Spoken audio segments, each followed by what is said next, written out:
You're listening to the last real heroes. You're listening to the last real heroes. You're listening to The Last Real Heels. Find us on Twitter at Last Real Heels and at URBANHERETIC187. Also on thelastrealheels.com. And if you want to dress to impress, buy our shirts on ProWrestlingTees.com. Woo!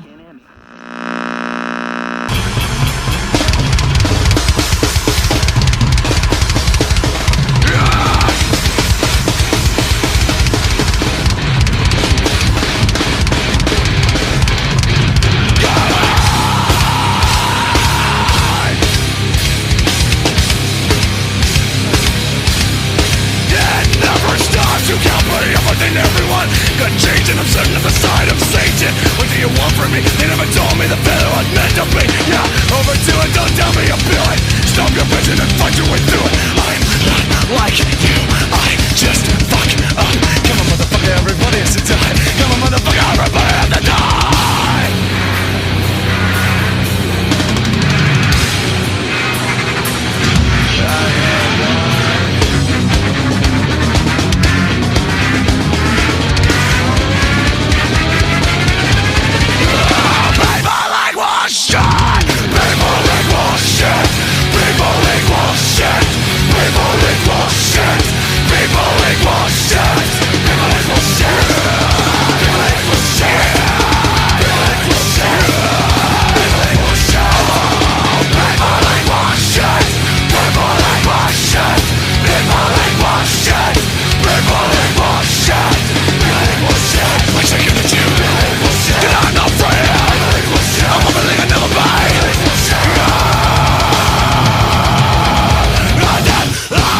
Ladies and gentlemen, Marks and Tricks, sit on your ass and listen to this. It's the Last Real Heels podcast, episode 95. Getting fucking close to a century, bro. Fucking century.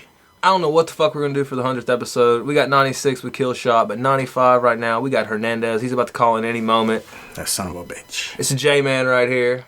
Over here we got... At URBANHERETIC187. The young Dragoons over here, you know, he might laugh at some moment. You know, check those old YouTube clips of the first Lucha trip. You know, you'll see him in that. Say hello. Hello. We hate you. Yeah. He's got this new audio set up. We're going to see how it sounds, you know, might sound like shit, might sound like fucking good. We'll find out. Need to go on that Pro Wrestling Tees, though. That's something they definitely need to do. Buy like 10 fucking shirts, one in every size. Make sure to buy like 5 of the soft styles so they can charge you extra. Right? Yeah. Right? Get your shit in. Totally, get your shit in. But yeah, we're just going to talk to Hernandez about, you know, his career, TNA, Lucha, Believers Backlash, what it was like to let a whole bunch of uncoordinated, goofy-ass motherfuckers like us. Me, I can't even ride a bike. Can't ride a bicycle. Barely can swim, and he let me go after him with the belt. National television. What was going on in that guy's head? We got to figure that shit out, so. Hit it, man. All right, we got Hernandez. He called in. This is episode 95. I'm J-Man, Urban over here. How's it going, Hernandez? How you doing, bro? Doing great, man. How are you guys doing? We're doing pretty good. I'm sipping on some Sweetwater 420 Pale Ale. And what's Urban sipping on? Shit, what the fuck is that beer called? What's Dark his Matter. name? Urban, what do you sip, Urban? Oh, man, I'm sipping on some local brew. It's Dark Matter. Yeah, it's Dark Matter. Dark Matter. I said, what is his name? Oh, my name? Yeah, what's your name, bro? Fucking at you are... What? No, on whoever you're sipping on. What's the name? Okay. I'm fucking not... I'm not hearing it. I can't hear. Hold on. Taking my hat off. I'm fucking fucked up. Sorry. It happens. He botched the first call, though, bro, and... Of course. Yeah. Of course. We might need to cut... I said, what? Bro, I said, what's the name of the guy you're sipping on? Oh, man. That's fucked up. He fucking busting balls. His nickname is the Young Dragoon. Oh, you motherfucker. I had to go with it, man. You sick fuck. But before Urban Heart gets too broken and we could get too off topic here, I guess I'm just gonna go a little bit off on your career, man. I was gonna ask real quick, the Lone Star Light. What's that, man? What kind of brew is that? Brother, that Lone Star is the official beer of the country of Texas. Hell yeah. You know, it's not sold anywhere. It's not sold anywhere else. Only in Texas. You have to be a real Texan to drink it. And you know, I drink Lone Star Light because I leaned up a little bit. You know, the number one slogan for Lone Star Light is it's only 92 calories. So Yeah. it tells you how good or not good it could be. Hell yeah, man. I was wondering, man. I saw that on the Twitter, you know. But yeah, I guess I'll start off. When did you get into the wrestling? Like, were you a fan when you were a kid? Did you watch it when you were a child? Yeah, I watched wrestling when growing up, but yeah, my parents made me go to college, and they wouldn't let me. I wanted to join wrestling schools when I was like 16, 17, 18 years old, like most kids do now. And my dad was a real strict guy. He was a Green Beret for 30 years, so he made sure I went to college before I could do anything I really wanted to do. So I went to college, played college football, played 2 years in arena football, and I was doing like competitive powerlifting, and you don't win medals and trophies, you win no money. So I just went straight to pro wrestling after that. What were your best like benches and stuff when you were powerlifting? Were you doing benching, squats? What were you? Yeah. You did bench, squat, and deadlift. My bench was 540. Deadlift was 760, and the squat was 808. God, Lord, that's a lot of weight. Small cars. It was. Of course, I'm old man now. This is like 97, 98. Who were some of your favorites when you were younger watching it? The guys with the colorful characters like the Missing Link, and I watched Houston wrestling. We had the Guerreros and the Fantastics and guys like that. But all the guys with cool gimmicks, I love. Like Mr. Wrestling number 2, all those guys, and Mass Superstar, all those guys. Hell yeah. How did you get into the training for the business after the arena football? How did you find a school and go about that? Well, like I said, in this generation where you guys, everyone, there's a wrestling school in every town, it seems like. But back then, you really had to speak them out because, a lot more advertising on the internet and stuff. And I was working out at Gold's Gym at the WWE, or WWF at the time, came in to work out because they came to Houston. And the front desk guy thought I was part of the group, so I didn't have to pay that day, so it was pretty cool. And, I got to talking to them, and they just recommended a school for me here in Houston. So what was your first match like? How'd that go? Horrible. Yeah? What happened? What went wrong? Well, you think you're prepared for the first match, and I wasn't. We wrestled as Galveston Boys and Girls Club, and I was still training. My trainer told me I was going to have a match like 2 days before before the show started. So no time to prepare. I didn't even have gear. So my first match, I had borrowed gear. I wore these MC Hammer-looking pants that were pink. Hell yeah. And I had borrowed boots because I had just normal black boots, and they were silver, so I looked like a flamboyant Shazam. It was very, very, very awkward. Just a 300-pound guy wearing pink pants and silver boots, trying to be a baby face in front of kids.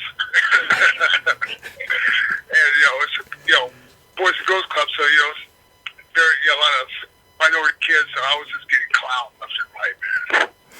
Oh, shit. How long had you been training before you did that match? Probably almost a year. Yeah. So how long did you stay? Did you just stay in the area after that and keep working there for a while, or how long was it before you started venturing out and making towns, making your rounds around the area and stuff? Well, unfortunately for, when I was coming up, there's not a lot of mentors here in Texas at the time, because everyone either retired, died, or moved to Florida. So a lot of our guys were here to show the young guys the ropes. And I stayed in Houston for probably my first year. Then I started venturing off to Dallas and San Antonio and Austin and stuff. And within my first year, of hard wrestling, I was getting dark matches from WWE, and I did like 2 tours in Japan after my first year of wrestling. Oh. What was the language barrier like in Japan? Oh, rough. I mean, the Japanese guys are really awesome. They'll kayfabe, they don't know English unless you hit them too hard, and then all of a sudden the English comes out real quick. Oh, yeah. Take it easy. I think in every promotion, in every place I wrestle in the world, every wrestler knows the words. The words "take it easy." Whether I'm in Mexico, Puerto Rico, Japan, Korea, they all know "take it easy." Yeah, for sure, man. How much different was the style switching from the American style to, I guess, the Japanese? Was it a lot different to switch up, or? They just they were in Japan. The crowds. I don't know if you've seen it before, but the crowds are very, very quiet because they're studying the match like it's a school project, and they want to just, they're making sure that you really know how to wrestle, because they will let you know real quick if you do not. And so the first 2-4 minutes, they're trying to figure out if you really know how to wrestle or not. And that's why you see a lot of chain at the beginning of wrestling matches in Japan. Huh. Yeah, man. I like the Japanese style. I watched quite a bit of that, and they really do. They treat it like a very highly regarded sport. It's a sport there. It's not like a TV show, more like it's here. They're fucking senators and stuff over there, like Inoki and stuff, man. But how did you get into TNA and go about that? How'd you break into that? Well, I was doing probably like 2 tours a year in Japan, and I was mostly wrestling in Texas. I was making really good money in Japan, but every time I was doing the indies here in Texas, I was making like $100. So that's not doing anything. So I contacted Bill Behrens out in Georgia, and for a whole year, every other weekend, I drove there and wrestled there on Fridays and Saturdays for a whole year. And I think the biggest payday I got was probably like $30. But I learned how to wrestle, especially for television. Bill made sure TNA gave me a look, and I got in 2003 doing the Elite Guard stuff. Yeah. And then I finally came full time, with LAX in 2006. What was when you were with LAX? What was your favorite, I guess, feud run with that? What was your favorite matches you did with when you were in that group? Oh, Homicide's like my brother, man. Yeah. So pretty much any match we had, we got to tag was we had a blast. But the success deal in Detroit with me and Homicide versus AJ and Daniels was probably our favorite match. Yeah, that was like the match of the year. Just the crowd atmosphere, the cage, and everything was just set right at that moment. Man, TNA, man, it was really on fire like at that time. What do you think? I feel like then it was really climbing a lot of ground, and what do you think's happened since then? Is it really the fans' perception of it, just not giving it as much of a chance as they were then, or is just so much different network changes, or what do you think? Because I feel like they have a very strong fan base, Yeah. But I feel like some people aren't giving it the same chance they used to, and I just wonder if you had any opinion on that, or. Well, it's for myself, I was in TNA for 8 years, from 06 to 2014, and to me, the best time for TNA, in my opinion, was any time before 2010. Yeah, for sure. It started in Nashville, and I was watching those weekly pay-per-views, they were doing on Wednesday night, and it was some of the best wrestling you could find, period, everywhere. TNA it was killing it, and they have the great roster, It's just other people. I don't know. It's good shit though. What was your favorite singles time you had in TNA? Singles match. I got to wrestle Kurt Angle a couple times. That's great. I mean, he's awesome. I got to wrestle Sting a couple times. That was really cool. That's probably my two favorite ones. I mean, if you have a bad match with Kurt Angle, then maybe you should just, go to your backyard and burn your boots, because it's like impossible to have a bad match with Kurt Angle.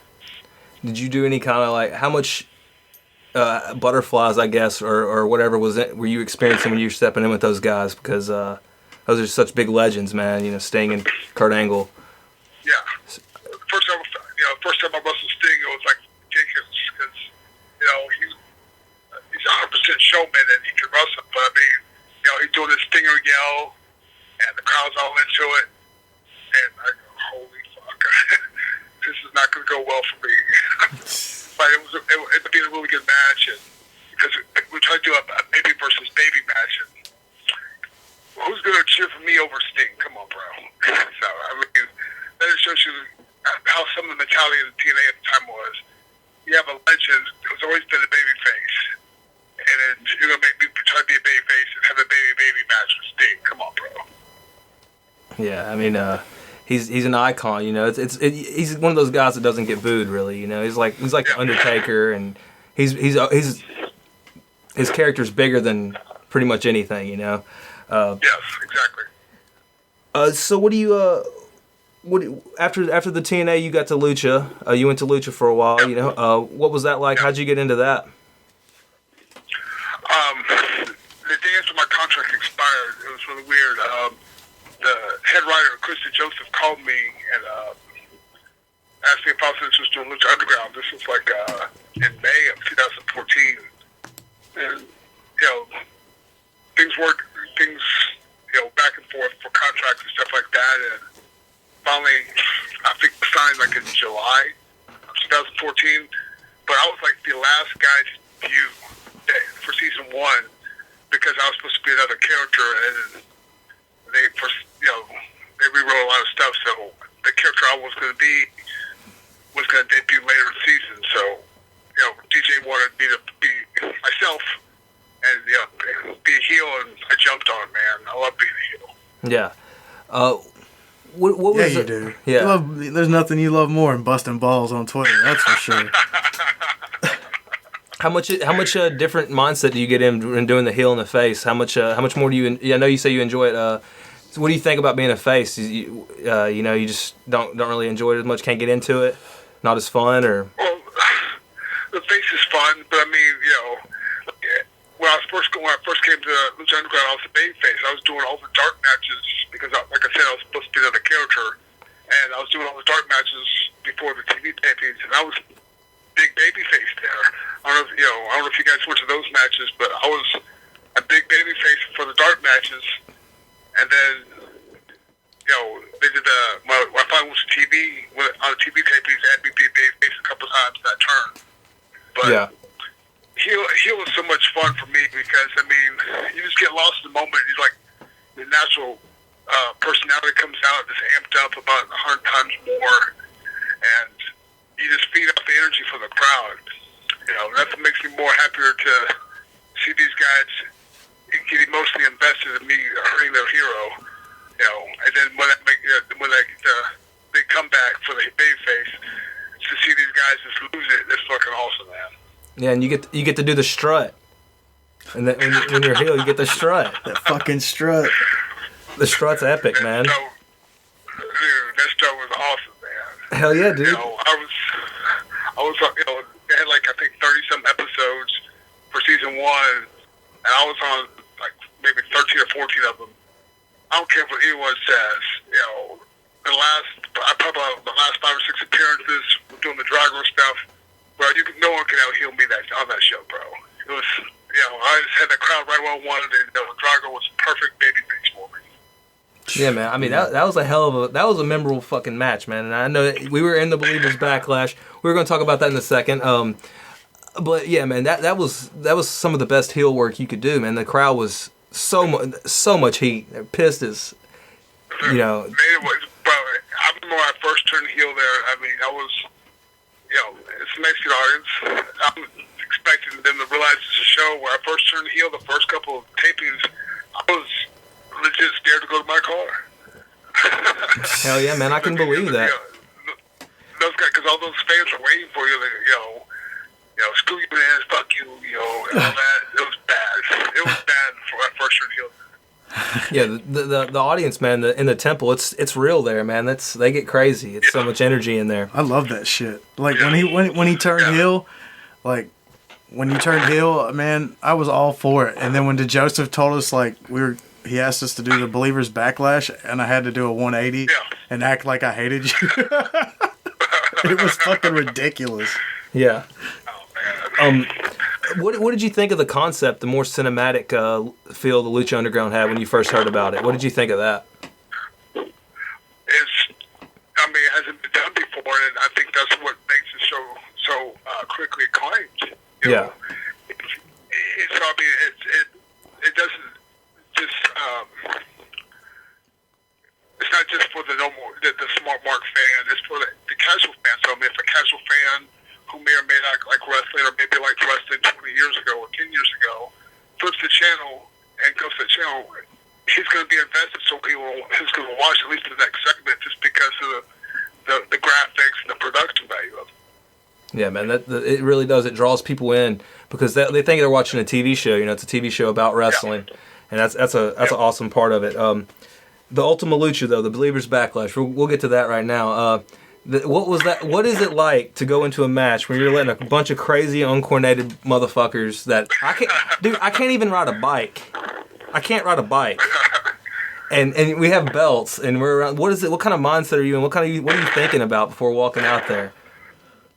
Well, to be honest, I didn't expect it to be that bad because I do these matches all the time in Texas.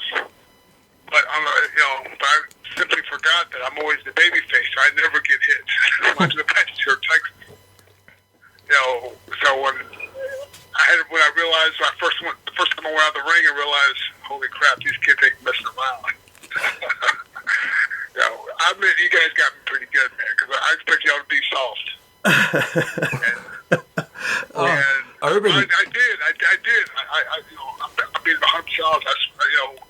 You see a professional athlete that's 250 and jacked, and here you are with a little hippie belt.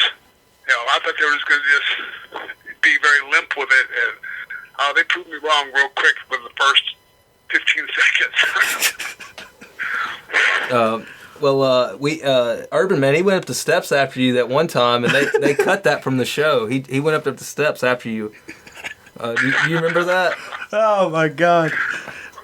But also, that's awkward, bro. Also, man, I know that someone you got a dick shot from Hot Tub Guy, another famous podcaster. What was that like, man?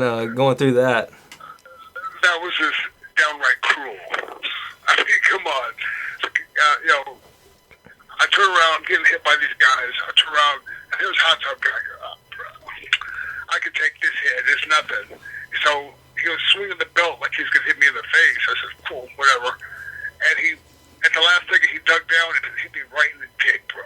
And it just knocked all the air in me. Like I just melted right there. I couldn't do anything. I was just, you're gay. And that's all I could say. And I just died. And then I lay on the mat, and I probably got about 20 belt shots after that because I couldn't move. Security said, no help from security, nothing. I just died. You were the heel, man. They're just going to leave you for dead. Well, if I ever wanted a real life timeout, that would be the time. I think I heard Hot Tub Guy's been bragging about that, man. He got Trina Michaels from bragging about that to get in the hot tub with him. He got that off his Believers Backlash rap, man. He's been bragging. Well, that's awesome. Hey, more power to him. If he can get some exposure off that, good for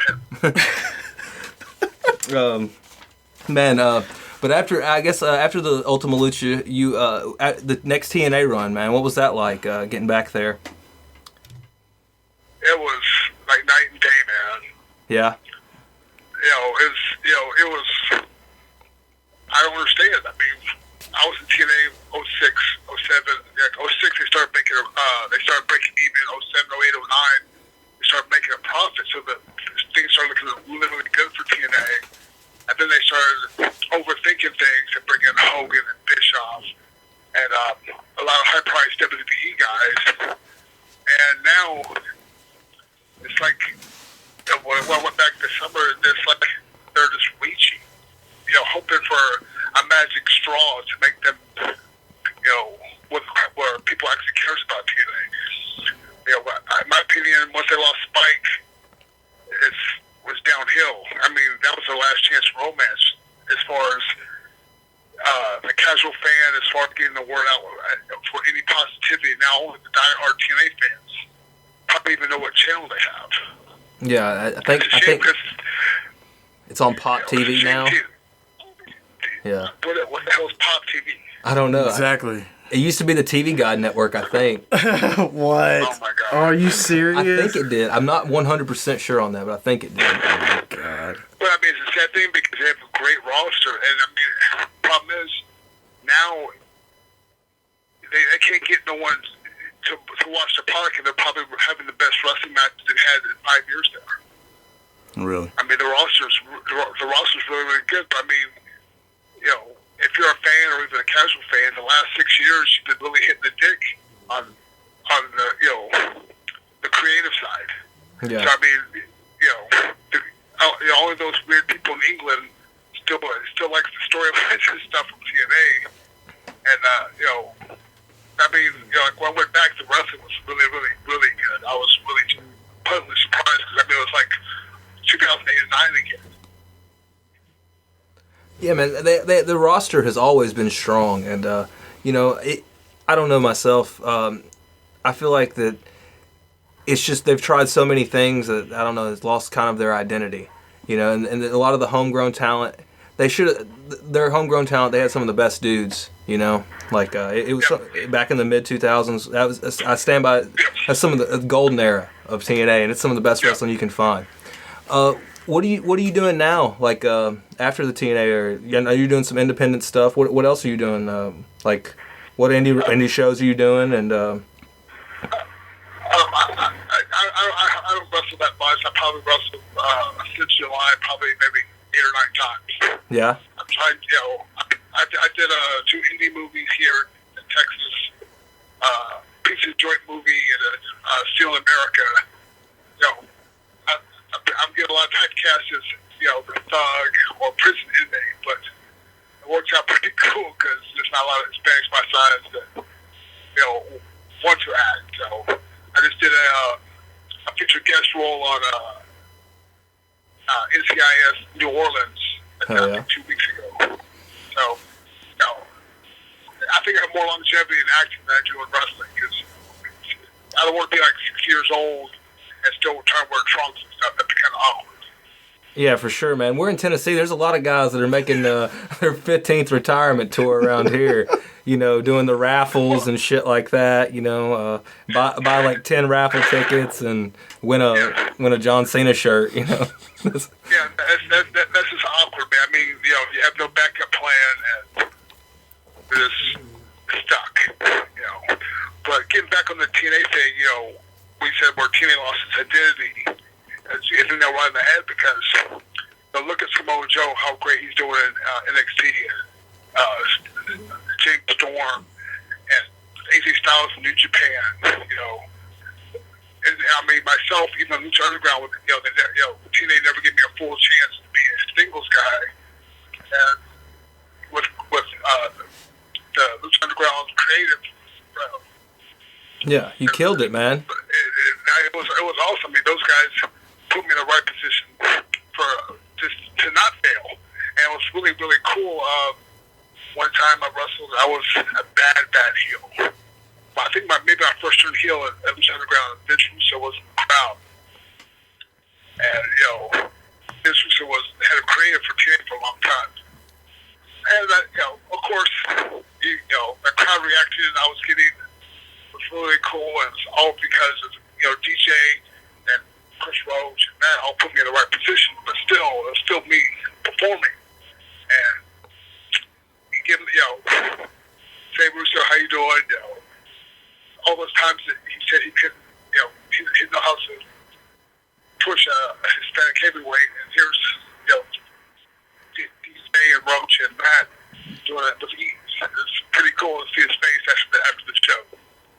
Yeah, man, I broke his dick off, I bet. I don't know. I don't know. I don't care. It's one of those things where, kind of a I told you something kind of moment. It's pretty cool.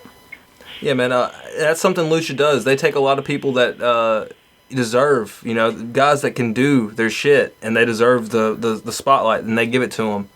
And they really put the magic on them, and let them shine. I've done that with several people. The good thing with Lucha Underground is, they don't really have a choice. They don't have a developmental program. They don't have a big roster. So they pretty much have to go with what they have. And luckily, they picked a lot of, 99% of the right guys that can do their stuff and get over without having drama. Like the locker room was perfect.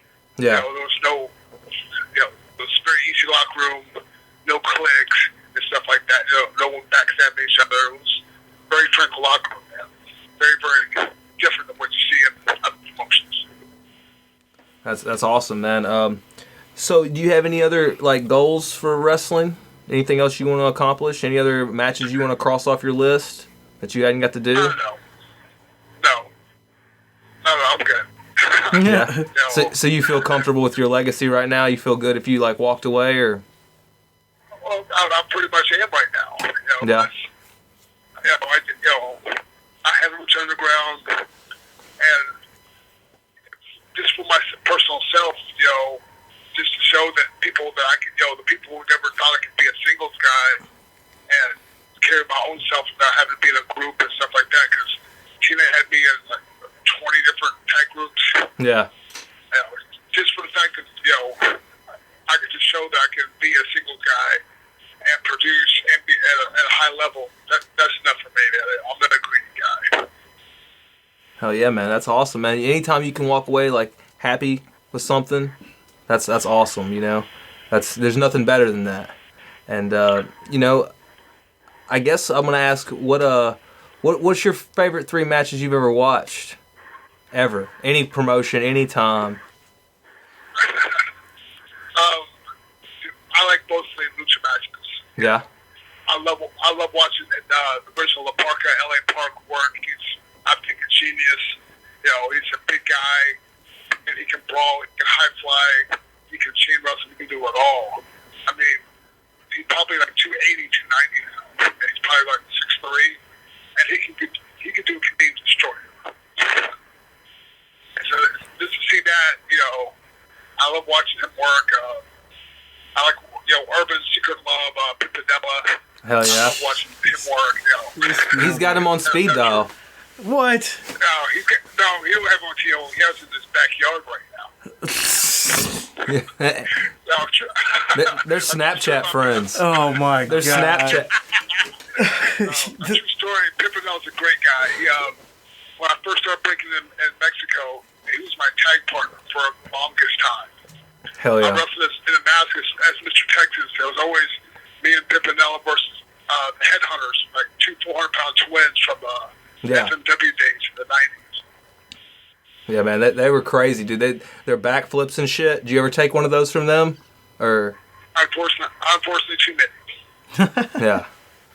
I remember the first time I wrestled them because, it's a lucha style. They threw me in the corner, and they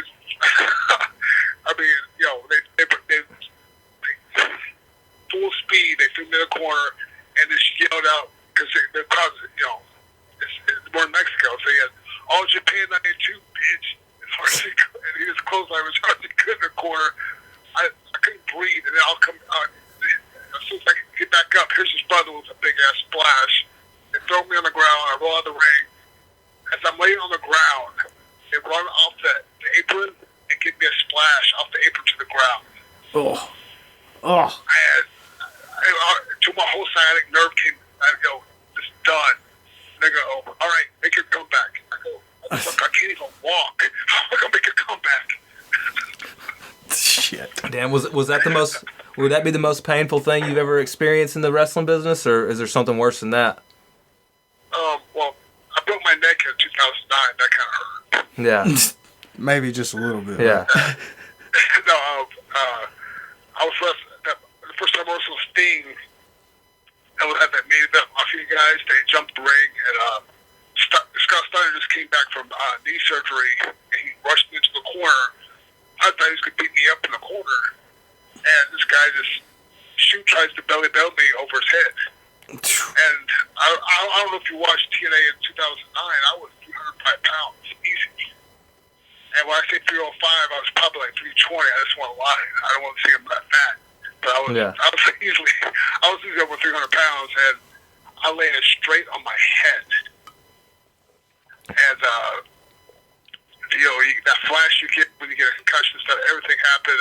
And for 4 months, I wrestled with a broken neck because I thought I had missed torn rotator cuff. And I wrestled for months for TNA with a broken neck. It sucked. Damn. That was easily. I mean, just getting on the plane from Houston to Orlando, that 2-hour flight. Your tricep. My C4 and C5 they pinched together, and my right arm just atrophied the whole tricep. So, like my left hand, I could do like a 160-pound press in a dumbbell, and my 60 and the right hand, I barely could do a 60. It was ridiculous, and I don't want to cast blame or anything like that, but TNA made me wrestle like that for 4 months before I finally got my own MRI. That was bad. Yeah, dude, I couldn't even imagine flying like that with all the pressure differences, man. I flew last time, and I had a little bit of sinus buildup or something, and I was almost crying like a bitch from that, man. So from you being all in that pain, dude, that's brutal, man. But I guess what can people do? Follow you on the Twitter, and Facebook and stuff. And I only have Twitter, but that Facebook stuff and Instagram, that's pretty young kids, man. They'll do that stuff. Yeah, just the Twitter. All right, so I guess where should people just keep watching your Twitter to see what you're doing next? Yeah, most definitely. I got some stuff I'm coming up with. Hopefully, if I get this role, I'll never have to wrestle again. Hell yeah, bro. It'll be fine. Anytime you hear some shit like that, good luck, man. Good luck on that. Much appreciated, man. As much as I love wrestling, don't get me wrong, I love wrestling. I love performing in front of crowds, especially the Lucha Underground crowd. That was, just the vibe. You guys been in the building. Just the vibe. As soon as you walk in the door, you can feel the crowd's energy right off the bat. I don't know if it's just the enthusiasm from the crowd or the beer they were drinking or maybe the combination of both. But,